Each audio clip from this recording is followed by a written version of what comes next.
8:22 now on your Thursday morning, and happening tomorrow, a virtual resource fair to educate attendees about the financial and legal considerations that come with a diagnosis of dementia or Alzheimer's disease. This is being hosted by the Alzheimer's Association of Greater Indiana. Joining us this morning to talk about this is the chapter's program director, Stephanie Lasky. Thanks for talking to us this morning. Oh, thanks for having us. Let's jump in here. A diagnosis of Alzheimer's disease or any form of dementia can be overwhelming to the person who gets that diagnosis and to their family. So how do planning ahead, taking steps of resources like you're offering, help in this very difficult process? Yeah, well, like you said, it's just absolutely overwhelming, the number of things that a person with the diagnosis and their family would have to think about.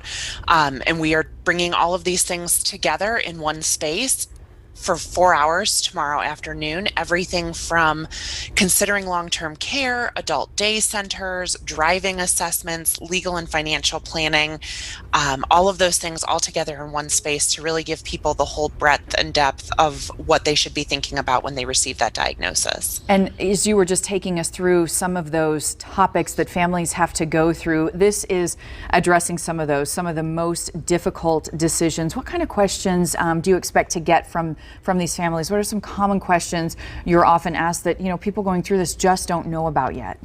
Yeah, I think one of the most common considerations that people think about is driving. So when is it the right time to think about giving up my driving privileges? Who should make those decisions? For folks who might be a little bit further along in the disease, it might be more about talking to family and caregivers and loved ones about when is it time to consider long-term care and who should be making those decisions and how do we pay for and afford those types of things. In early stages of this disease, a person with the diagnosis can also be part of these decisions. Your mind might say, oh, it's the family members, but the person who receives the diagnosis, they could be involved here. So how do you have those conversations? How important is that to include them?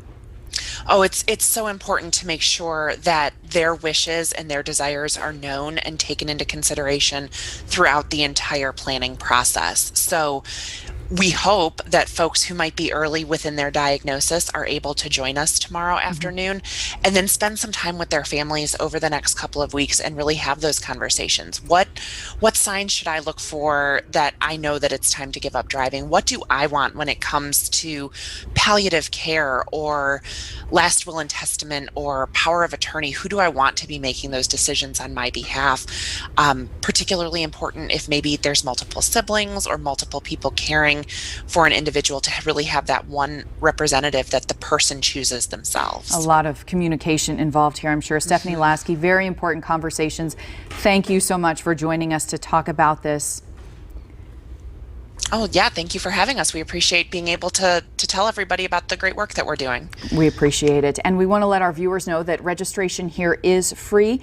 For families, you can attend as many sessions as you want. You can ask questions directly from the experts. We can link you up at fox59.com/links.